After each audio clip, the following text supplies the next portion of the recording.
పిల్లలు, ఈరోజు మీకు నేను చెప్పబోతున్న విషయం పాల్రేజీ గురించి. పాల్రే పాప రహస్యం అనమాట. పాల్రేజీ వావ్, సూపర్ బిస్కెట్స్ కదా. పాల్రేజీ చాలా బాగున్నాయి కదా. సూపర్గా ఉంటుంది, తింటే ఇనంగా సూపర్గా ఉంటుంది. ఇంకా దీంట్లో చాలా పోషకాలు ఉంటాయి. దీని గురించి మీకు చెప్పాలంటే మీరు నా వీడియో చూడండి. పాల్రేజీ అనే పేరు వినగానే నోరు ఊరిపోతుంది కదా. పాల్రేజీ బిస్కెట్ల రుచి తెలియని వాళ్ళు చాలా చాలా అరుదు. రుచి సరే, పాల్రేజీ అనగానే గుర్తుకొచ్చేది పసుపు రంగు కవరు ముద్దులొలికే పాప. పసుపు రంగు కవరు ముద్దులొలికే చిన్న పాప చిత్రం. అంత దూరం నుంచి ఆ ఫోటోని చూడగానే మనకు కావలసిన బిస్కెట్ అదేనని గుర్తుపట్టేస్తాం. ఎందుకంటే క్యూట్ క్యూట్ పాప ఉంది కదా, అందుకోసమని ఈజీగా గుర్తుపట్టేస్తాం. 50 ఏళ్ళకు పైగా పాల్రేకు ప్రతిరూపంగా నిలిచిన ఆ పాప ఎవరు ఎవరు ఎవరు అన్నది చాలా రోజుల రహస్యంగానే నిలిచింది. వావ్, ఈ రహస్యం మనము గుట్టు విప్పేద్దామా? ఈ బిస్కెట్ల గుట్టు విప్పేద్దామా? పాల్రే కంపెనీ కథ సరిగ్గా 80 ఏళ్ళ క్రితం, అంటే 1939లో మొదలైంది. అప్పట్లో మన దేశాన్ని బ్రిటిష్ వాళ్ళు పరిపాలించేవారు. రూలింగ్ ఎవరు చేసేవాళ్ళు? బ్రిటిష్ వాళ్ళు. బిస్కెట్ల కంపెనీలు కూడా వాళ్ళవే ఉండేటివి.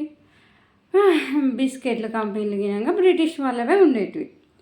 ఒక్కటి ఆరా బిస్కెట్లు భారతీయులు తయారు చేసిన అవి బ్రిటిష్ వారి కోసమే.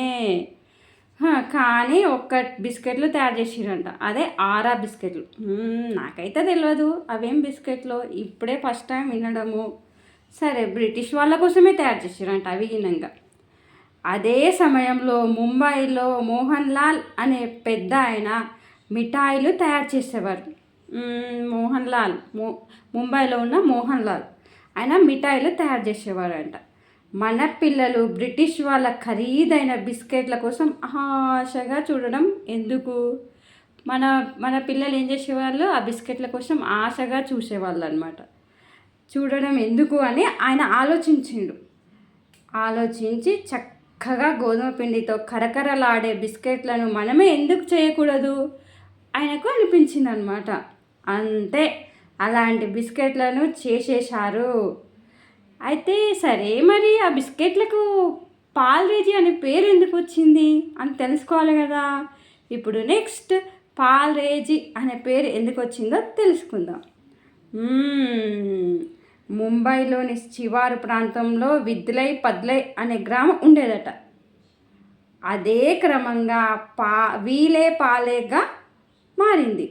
అక్కడ పాల్రేశ్వర్ అనే శివాలయం కూడా ఉండడంతో వీలే పాల్రే అన్న పేరు గుర్తుండేందుకు తేలిగ్గా ఉండేది.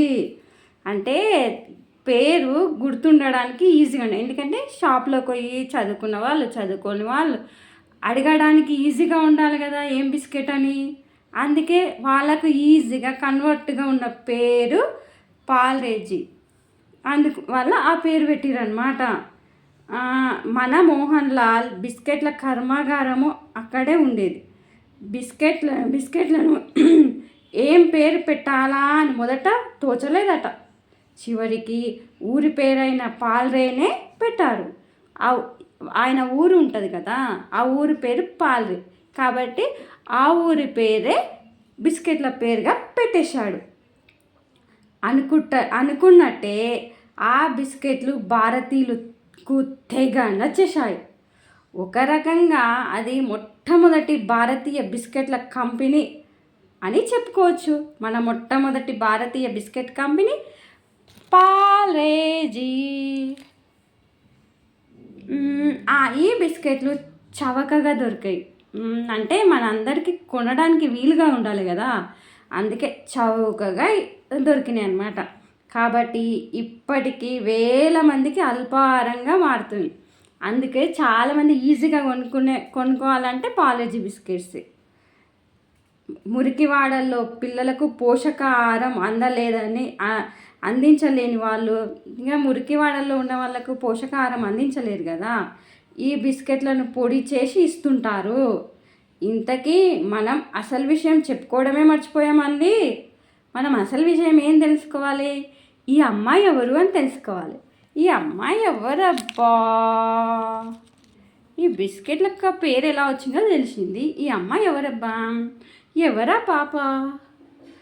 1960 వరకు పాలేజీ అమ్మకాలు బాగానే ఉండేవి. రెండో ప్రపంచ యుద్ధాన్ని, దేశ విభజనని కూడా తట్టుకొని ఈ సంస్థ నిలిచింది. ఆ తర్వాత కొన్ని వందల రకాల బిస్కెట్ కంపెనీలు మొదలయ్యాయి. దాంతో పాలేజీని జనం మర్చిపోవడం మొదలుపెట్టారు. పైగా ఏది అసలు పాలేజీ బిస్కెట్, ఏది నకిలీ బిస్కెట్ అన్నది మాత్రము తెలియకుండా ఉంది అన్నమాట. అప్పటికి కవర్లు అవన్నీ పెట్టలేదేమో, అందుకే ఏం తెలియలేదేమో.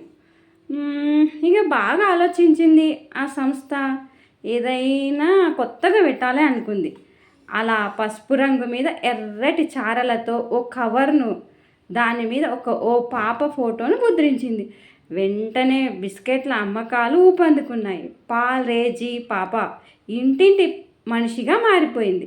ఇప్పటికీ ప్రపంచంలో అత్యధికంగా అమ్ముడుపోతున్న బిస్కెట్లు ఏవి అంటే పాలేజీయే. ఒక్క నెలలో 100 కోట్ల ప్యాకెట్లు అవుతుంటాయి.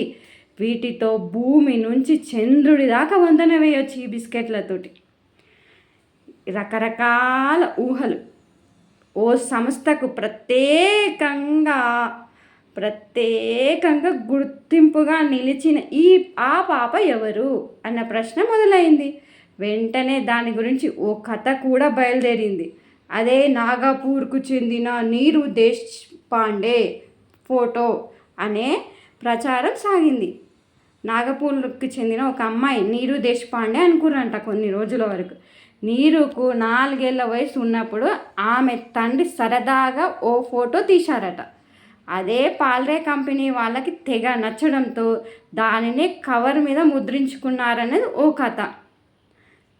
నీరు ఇప్పటికీ నాగపూర్లో ఉన్నారని, ఆమె వయసు 60 ఏళ్ళని చెప్పుకోవచ్చారు. కాదు, పాలే ప్యాకెట్ల మీద ఉన్నది గుంజన్ అనే పాప అని మరో వాదన మొదలైంది. ఇక ఆ పోలికతో ఉన్న వాళ్ళందరినీ పాలేజీ పాప అని ప్రచారం చేయడం మొదలుపెట్టారు. ఇంకా కొన్ని రోజులైతే అసలు ఇన్ఫోసిస్ సుధామూర్తి గారు ఉంటారు కదా, ఆమె అనుకుర్రంట. వామ్మో, రహస్యం వీడినట్టేనా?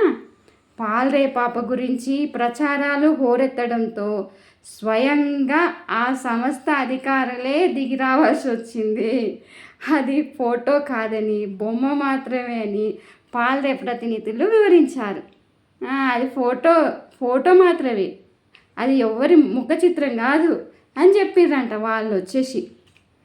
ఎవరెస్ట్ వ్యాపార సంస్థకు చెందిన మంగన్లాల్ దయా అనే చిత్రకారుడు ఆ బొమ్మను గీశారని తేల్చారు.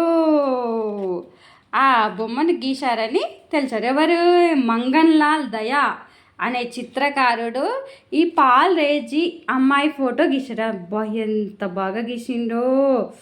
అబ్బబ్బబ్బా, సూపర్గా గీసిండు. వావ్! అక్కడితో ఈ వివాదం ముగియలేదు.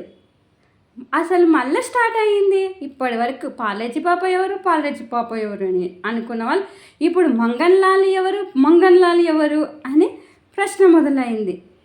వీటికి జవాబులు చెప్పలేం కాబట్టి పాలే పాప ఎవరో తెలిసే అవకాశం ఇప్పటికీ లేనట్ట. అయ్యయ్యో, ఇప్పటికీ పాలేజీ పాప ఎవరో తెలియట్లేదు. ఈ కథ నచ్చినట్టయితే ఈ విషయం నచ్చినట్టయితే సబ్స్క్రైబ్ చేసుకోండి. మరిన్ని విషయాల కోసం మీ సపోర్ట్ మాకు కావాలి. ఒక లైక్ బటన్ పైన నొక్కండి. సరే, బాయ్.